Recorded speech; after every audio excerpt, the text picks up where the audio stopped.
of the Anna Trust, and we welcome you all to this webinar, which is going to be, as we say in the United States, down in the weeds. We are here to be very practical about the question of developing and managing elder sisters care programs. And I'm going to now turn it over to one of my favorite people, Sister Siobhan O'Keefe, who is going to lead us in our opening prayer.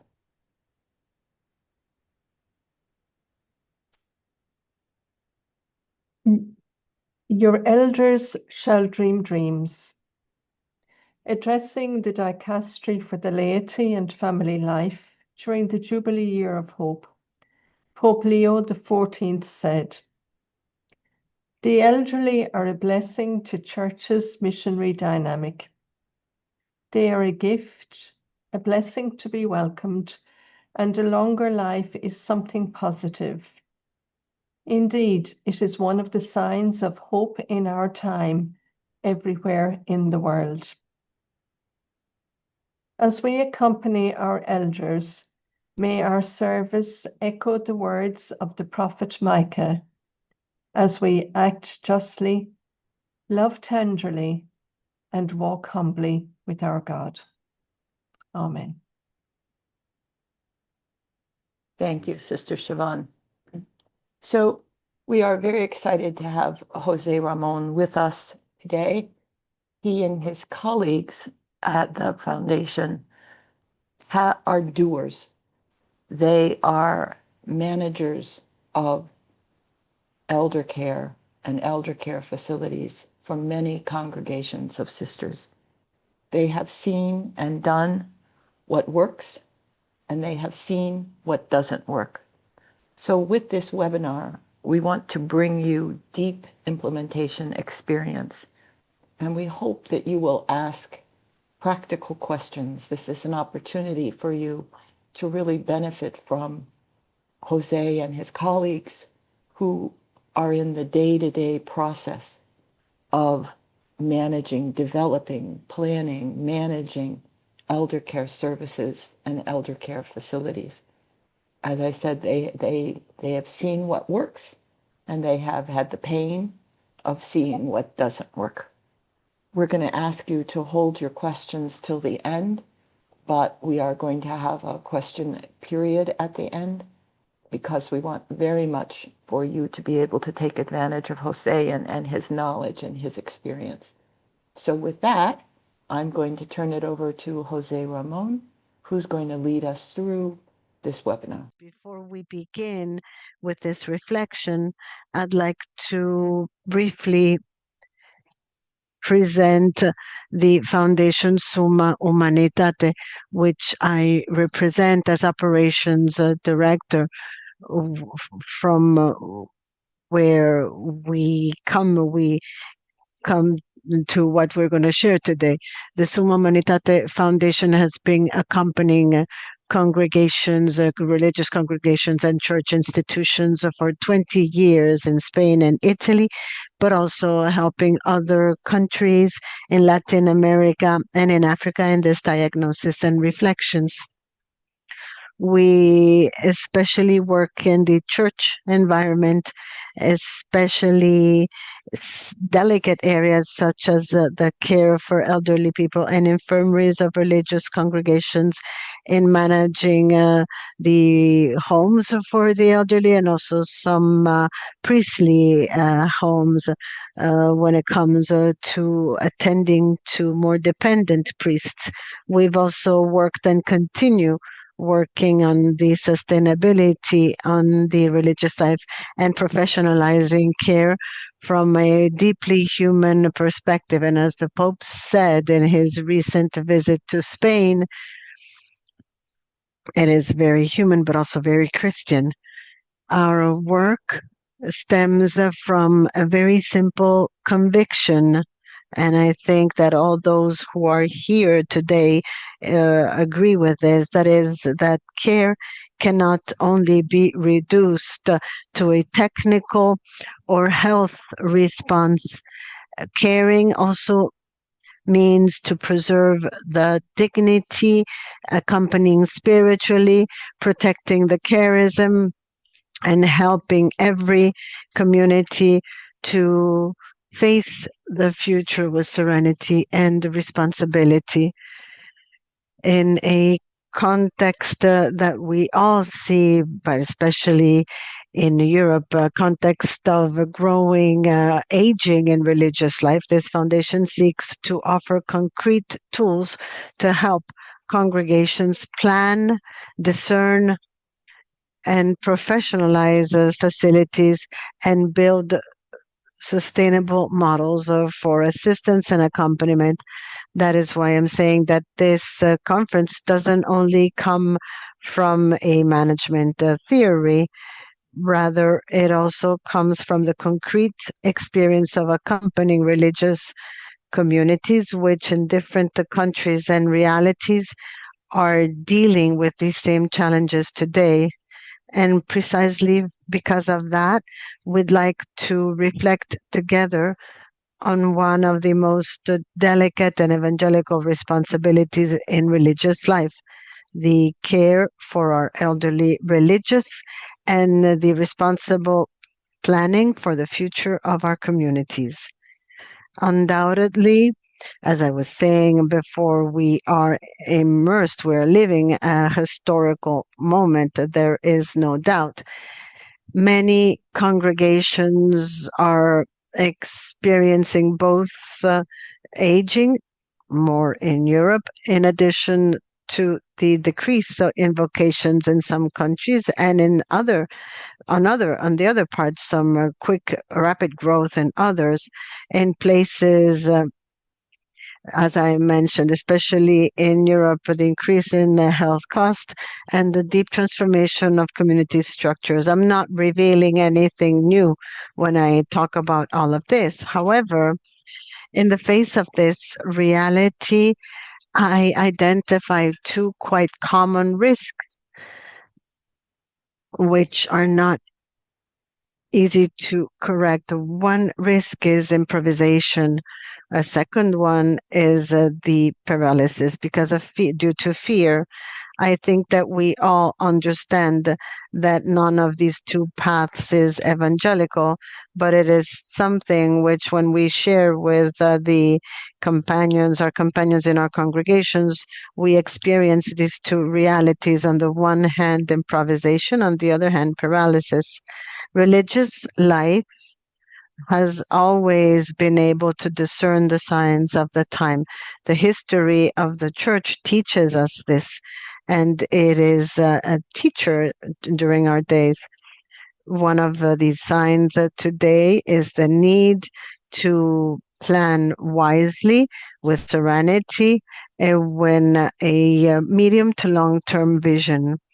And I add, we have to do this with no fears, with no constraints, but with courage, audacity, and hope.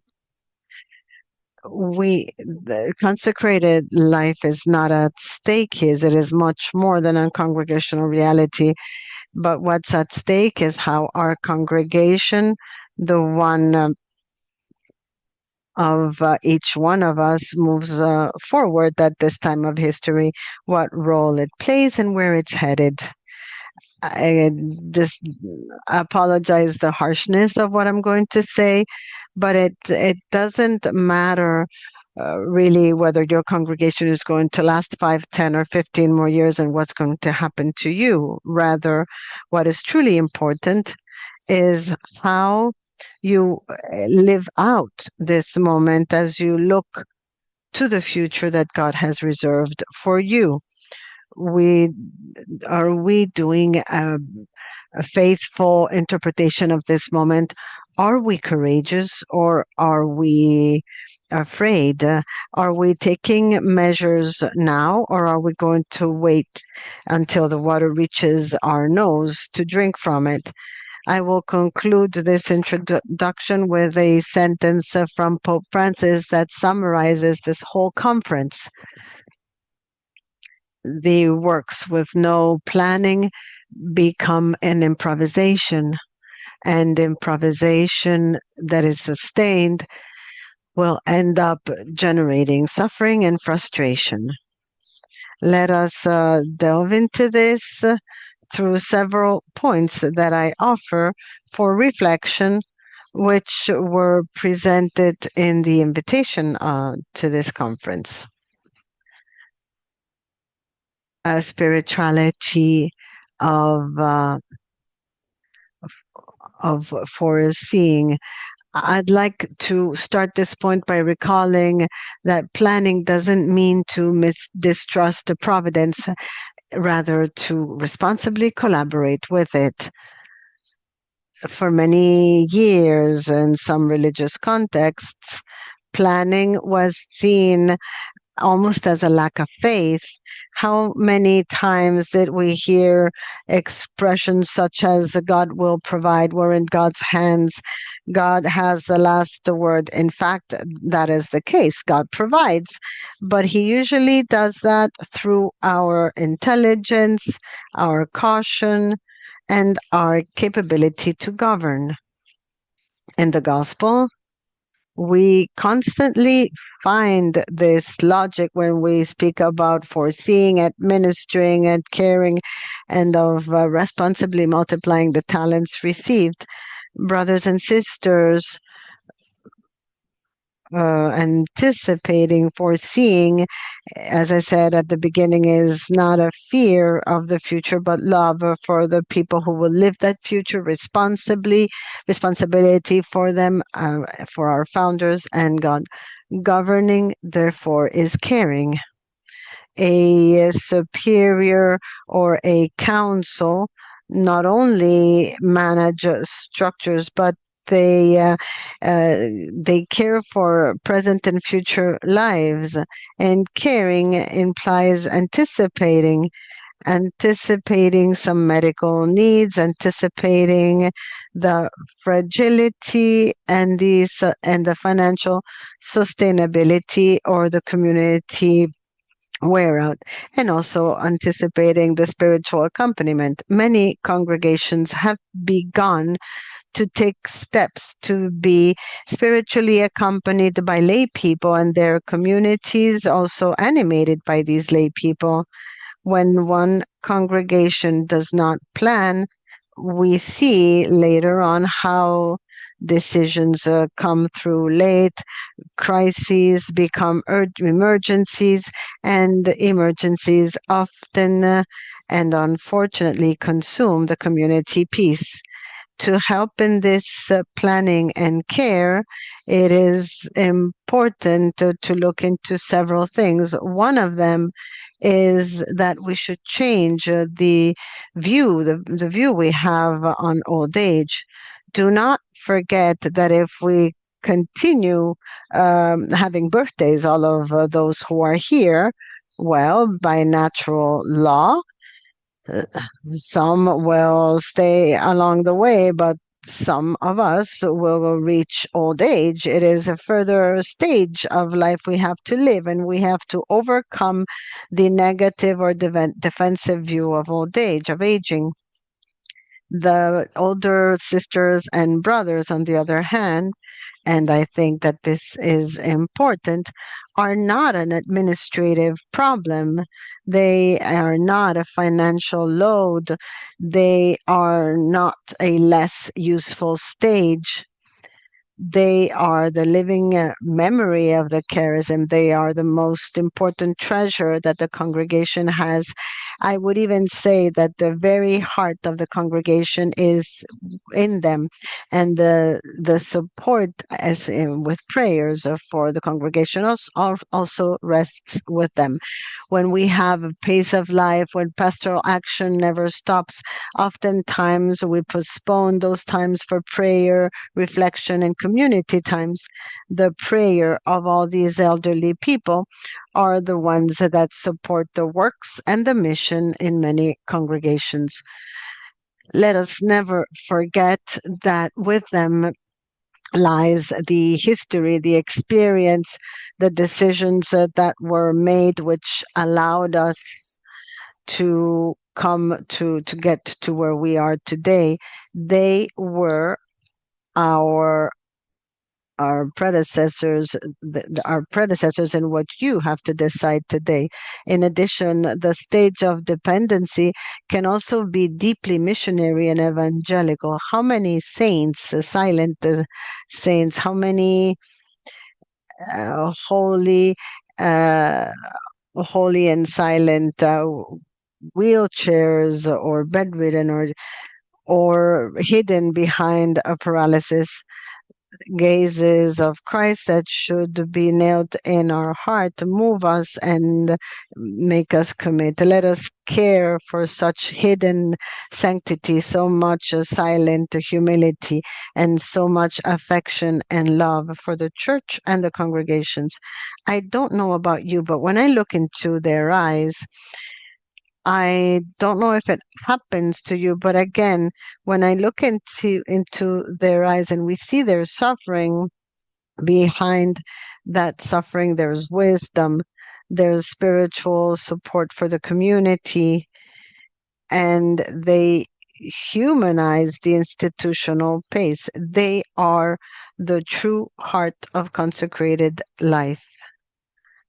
Allow me to address 5 key aspects to plan for the care of our congregations based on a planning that we understand is competent and in the part that is mostly dedicated to our elders.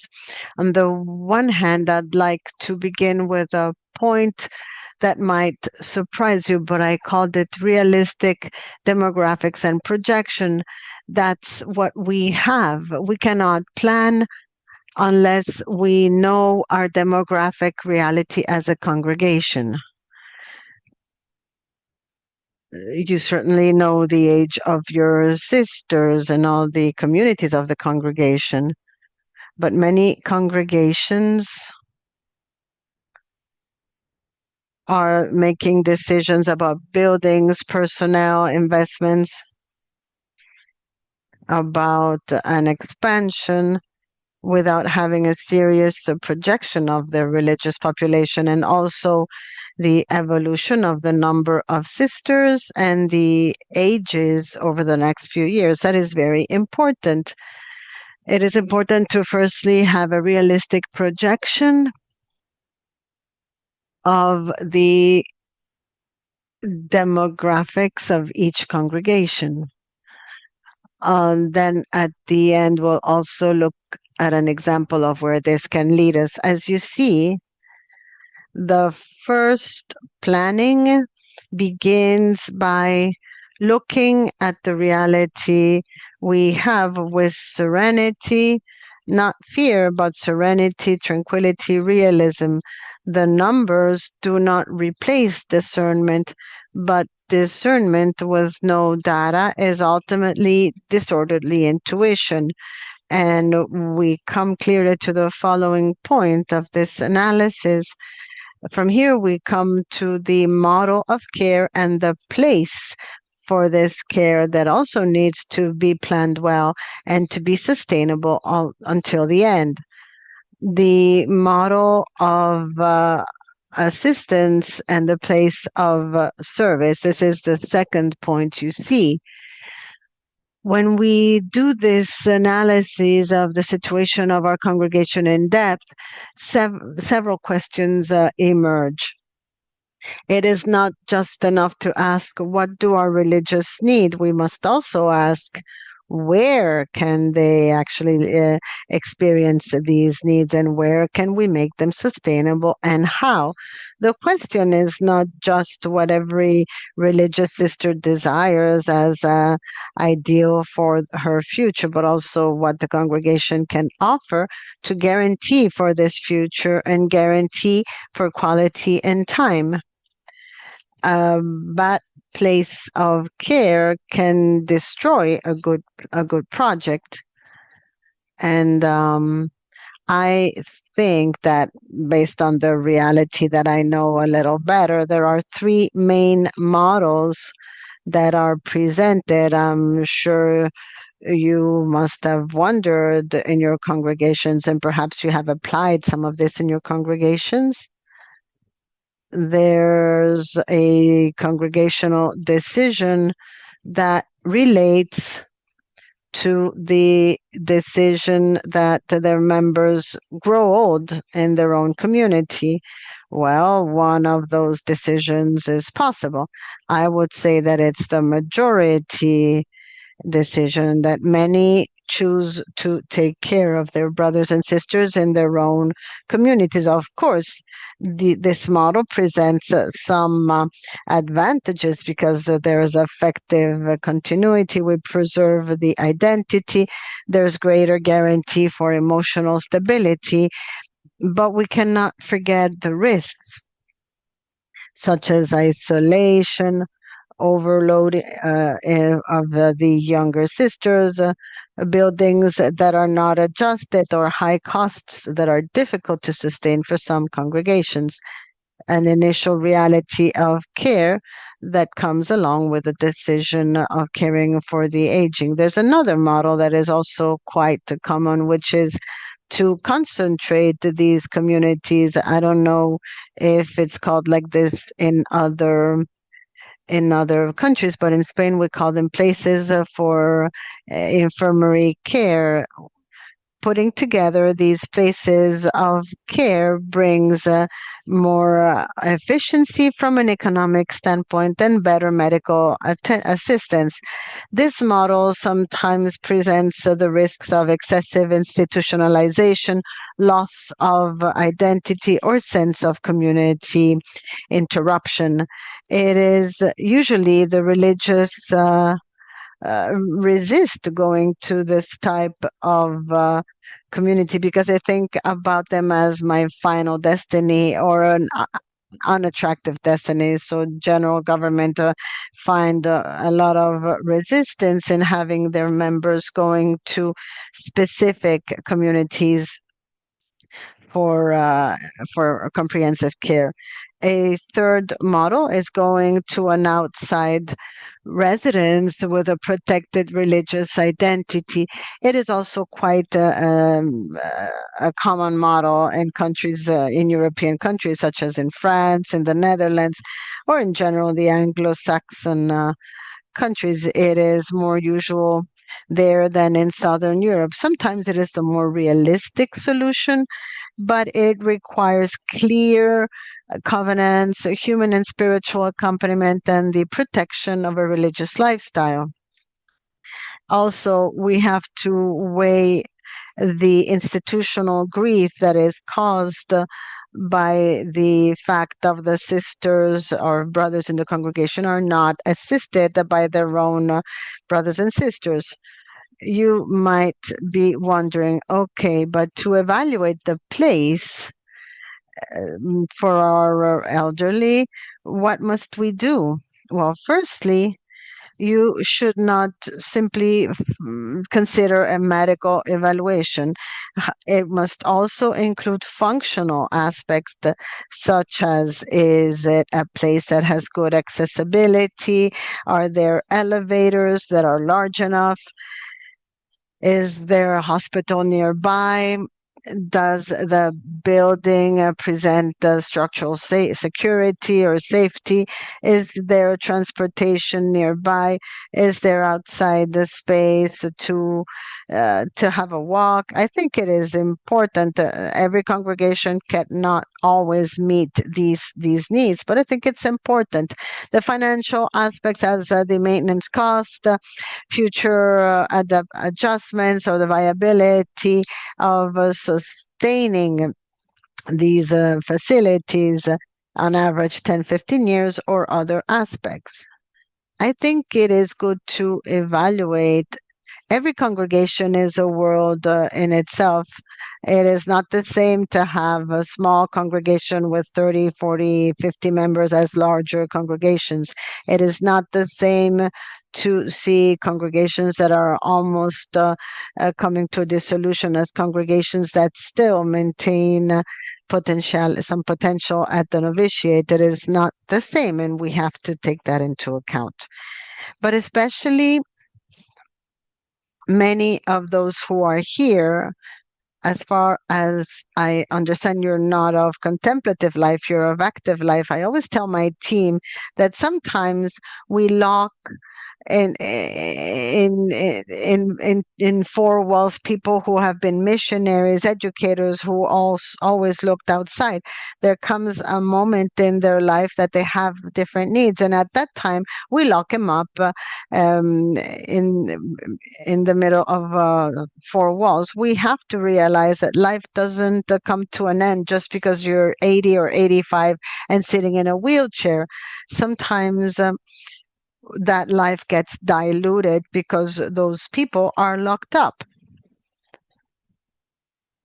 Another point along these 5 axes is, of course, financial sustainability. We have to say it. This is an issue that we don't like to address, and we tend to avoid it. But speaking of money in religious life could be uncomfortable on the one hand, but ignoring finances is not evangelical poverty, it is irresponsibility.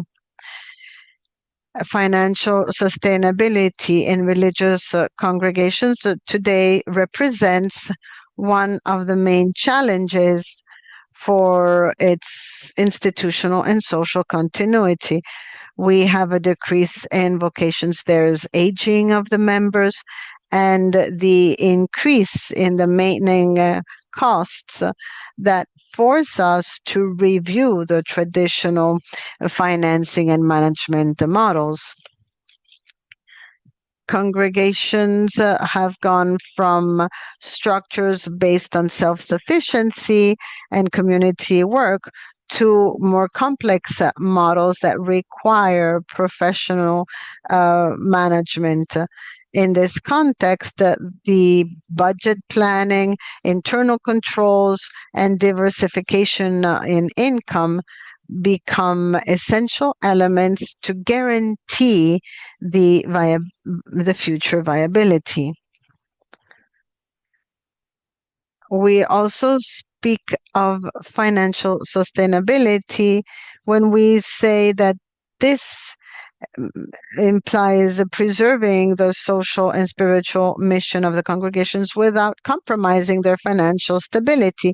This means to balance the existential, educational, pastoral expense with criteria of financial rationale. Susana Villaluenga says this very clearly in a book in 2024 where she speaks of rediscovering sustainable economy in the management of religious institutes. The congregations that best overcome crises are those that are capable of adapting their organizational structures and optimizing resources without losing institutional identity. Therefore, the sustainability of congregations cannot only be understood as an accounting matter, rather as a comprehensive strategy for institutional permanence, for responsibility and adjustment to a changing demographic and economic environment. You might wonder, what are you offering, therefore? In this sense, based on the experience in Spain, I would say that financial sustainability of religious congregations requires adopting practical measures of management and reorganization that allow to guarantee for its institutional identity and apostolic mission. It is necessary to professionalize the financial management. How can we do that? Well, through financial plans, annual budgets, and budget projections, 5-year project projections, and systems of internal control that allow us to precisely be aware of income, expenses, and patrimonial risks. Let me speak of part of the experience that we're seeing As we look at seeing this need, some congregations have entrusted all of this to a person. We know someone who was a banker who is now helping us as a volunteer, or we know this economist we're going to hire for this mission. I'm not saying that it doesn't work nor that it can't, but it is obvious that there's a greater risk. A single person can fail. It is more complicated that an institution might fail. That's why I'm saying that this needs to be professionalized with institutions, because the people can leave everything hanging. It is more difficult to supervise them.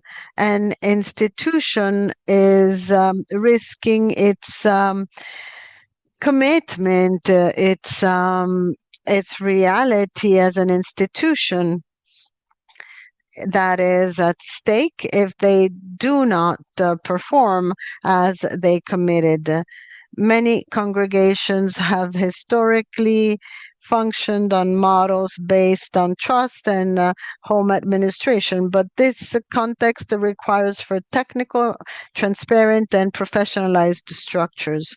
Secondly, congregations must diversify their sources of income. At UISG, this has been discussed for many years. It's diversifying the sources of income. Exclusively depending on donations and traditional income is no longer enough. The schools are no longer sources of resources, not even residency, because labor has been replaced by lay people. We need to diversify and to make our patrimony work so that it can generate sufficient funds, especially for the assistance in these structures of elder care that are increasingly more expensive. Another necessary measure connected to this that I just mentioned is the reorganization of the real estate. Many congregations maintain buildings that are underused, and their maintenance generates very high costs. Specialized literature suggests to consider processes of reutilization or partial sale of real property to avoid these situations of financial difficulty. I've seen congregations with less than 50 members that continue maintaining their patrimony complete and that never consider some drastic measures in that respect. Immobilization will kill you. On the other hand, it is also essential to promote intercongregational cooperation, to share administrative services, facilities, infirmaries, health centers, or formation resources to reduce the structural costs and optimizing human and financial resources. Lastly, on this part, I'd like to highlight the integration of medium and long-term strategic planning. As we say in Spain, we cannot be caught by the bull. We have to start planning now for what's going to happen in 5 or 10 years. Otherwise, we will make the wrong decisions. We will rush into decisions without having the resources to implement them. I will summarize this part as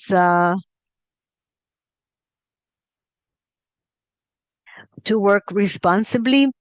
There are 3 pillars: a 5 to 10 year projected budget. It depends on the congregation. If there's a congregation who are in total 30 and the average age is 82, we cannot project for 10 years. We have to project for less. But we have to project these budgets not only annually, but we also have to project the salaries, maintenance, insurance, dependency, and inflation for the next years.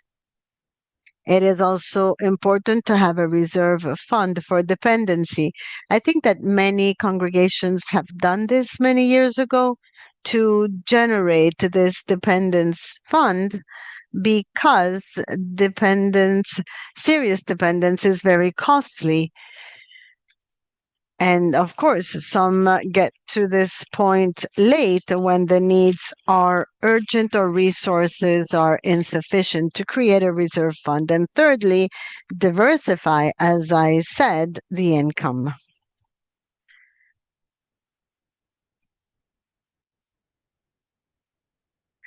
Allow me to go on to another point. As I said before, decision making and governance.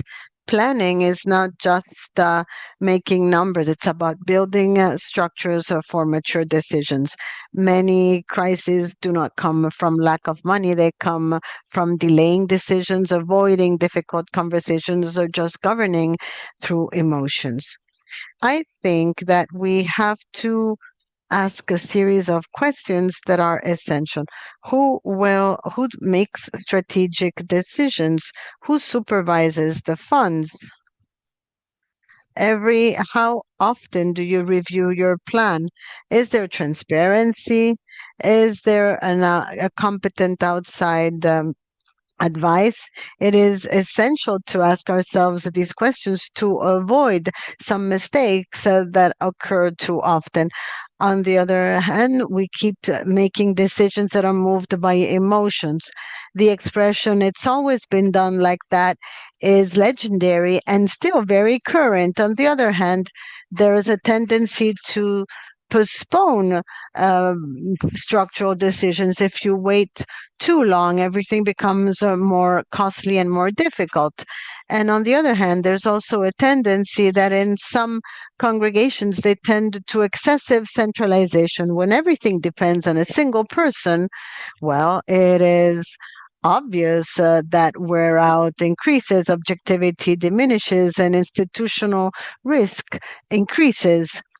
We hear, well, since we can't do this anymore, let's find someone to do what we want, but to take away the things that are more heavy. A big mistake. Any congregation should do a strategic review every 3 years, a periodic financial audit, and a continuous demographic review. Let us not forget that governing well doesn't mean to control more. It's about deciding before reality forces us to decide under pressure or that others make decisions for us. There's another point before we go to the practical case that I think is what is going to help you most. I'd like to also address what community culture is as well as formation. It's a sensitive issue in many congregations because there are many young people in these congregations which have become permanent caregivers. Even if it comes out of goodwill, by decision or obedience of these younger religious, if they see it as a part of their mission to help care for the sisters in their own congregation, it is also obvious that perhaps it might have to be a temporary responsibility that this should not last forever. These sisters, of course, also need formation, rest, evangelization, human growth, spiritual life, and development of their own charism. When a young religious, and you know this better than I do, spends years only with existential overload, we find actual examples of wearing out, their perseverance decreases, and frustrations emerge often silently. And there's a seed for possible depression or anxiety situations. What do we do? Well, the response is not to abandon this care, rather to professionalize it. The role of lay people is essential in this professionalization. You must not fear the lay people. You must trust them. They are not excuse me, the harshness. They're not a slavery. They're not slaves who come to just comply with our imposition. They come to care for our elders in a professional way. We have to take care of professionals. We have to value the hard work they do. It's true that in many congregations express concern, oh, because lay people do not understand our religious life. Well, that's true. Oftentimes they don't, but often because no one has explained it to them in a structured fashion, nor have they dedicated time with them. Do we dedicate some quality time to the lay people as part of their work? Do we take some time to talk to them about the institute, the charism, spirituality, the community language, the limitations, confidentiality? What values are, for example, essential for you, non-negotiable for you? Do we say that to them for a better care? You cannot care well for what you don't know. We have to establish some mechanisms of individual knowledge of each of the sisters in order to care for their integrity, not only their physical integrity, but also emotional, psychological, spiritual, formative. We cannot respond to that need if we don't know it.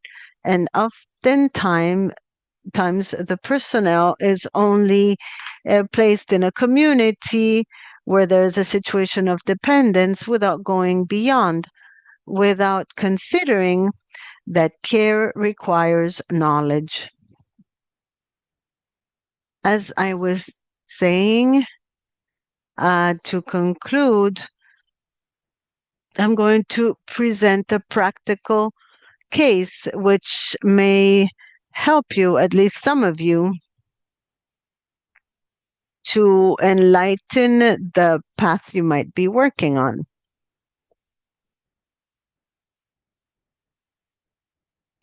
If you recall, at the beginning, I told you that one of the essential parts is the diagnosis for the age and the projection of those ages over the next few years. Therefore, the first thing we have to ask ourselves when we are seeing our congregational reality is, what is the average age of my communities? How many religious are over the age of 75? How many will need partial help in 3-5 years? How many will require complex care over the next few years? What is the life expectancy in our country, wherever you are? What percentage of vocations truly perseveres? How many deaths have we seen over the last few years? And especially having that age projection with them, 5, 10, 15 years, depending on each person in the congregation. These may be difficult to address. We might tend to think about the present more, but it is necessary to put that out on the table.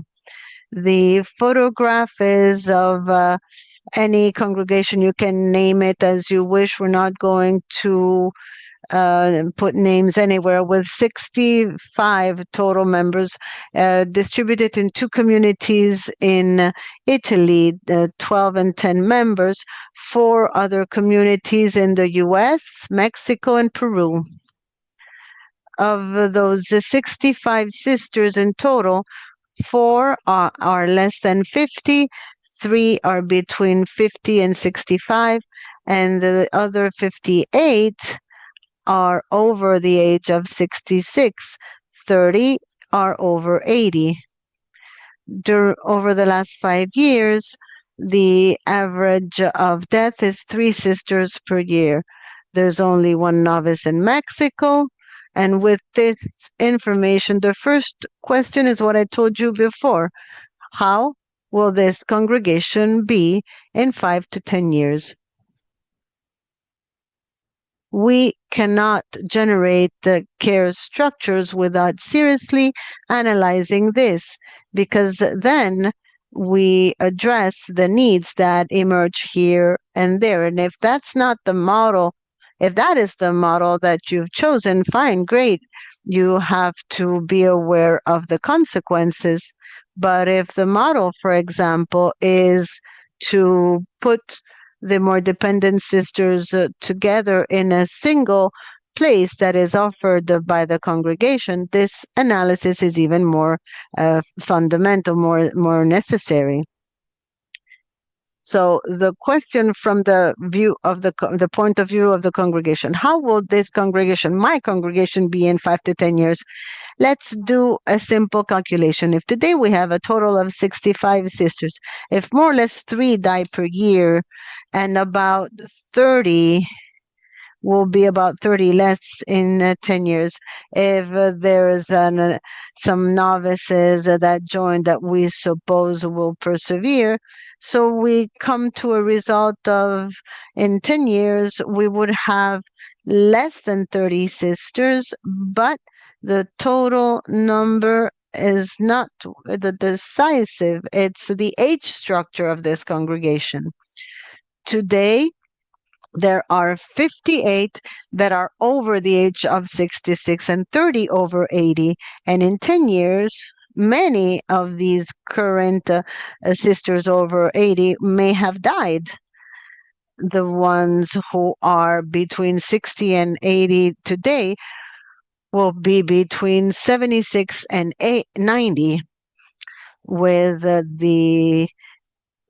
an increase in dependence. And those who are less than 65 will be the only 7, the only who are truly active, who will not be that young anymore, and will come across that future reality. What does this mean? That the congregation will probably have very few sisters available for government, for formation, institute, animation, and will have communities for very elderly people and an increase in health and assistance needs that will have to be met. Those needs are going to have to be met. We'll have to have resources for those needs, and the time that those structures of care will last. This analysis, again, is done before we face that reality. So we have to implement those resources that allow us to support these structures of care for the future. With 35 sisters in 10 years, supporting 6 international communities, as I said at the beginning, is absolutely unsustainable. We are coming to the conclusion. You know that these are not points that are easily raised, but it helps us to prepare for a possible future integration. Some congregations say that the independent legal continuity is no longer realistic. I think that during a previous meeting with Susan, my colleague Marco and I told her that over the last few years, we've accompanied the reality of 2 institutes of consecrated life that had dissolved as institute. They have disappeared with the pain and suffering this entails. We have to try to take measures before we come to this point when we are reaching a number that is globally less than 100 with no vocations in the horizon.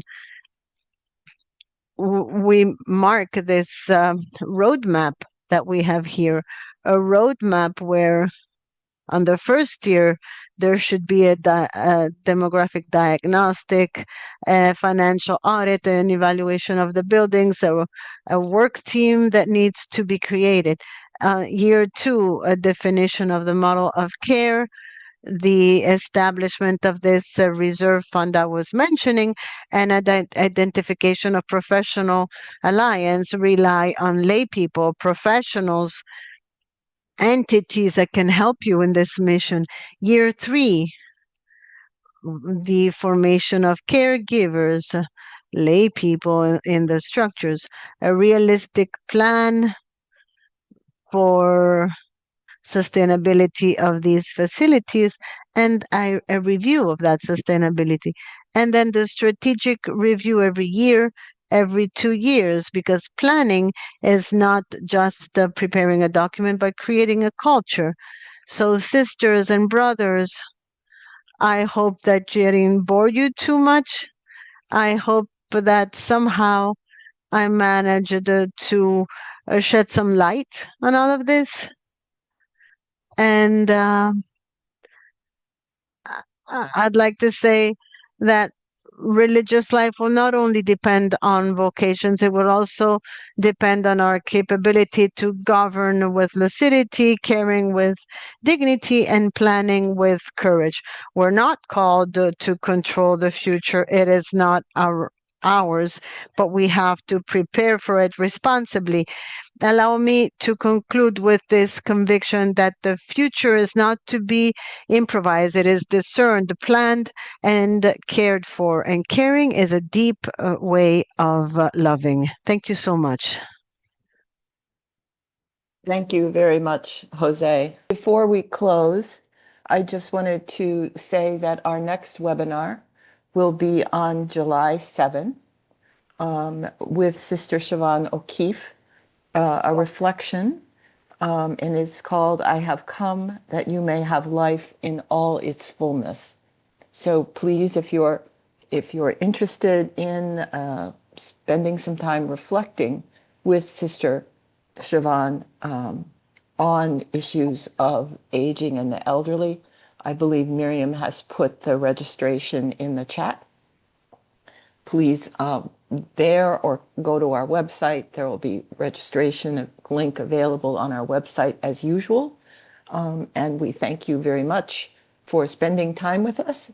And we thank you, Jose, for all of your experience and all of your wisdom and all of your, to be frank, frankness about the issues that are in front of us.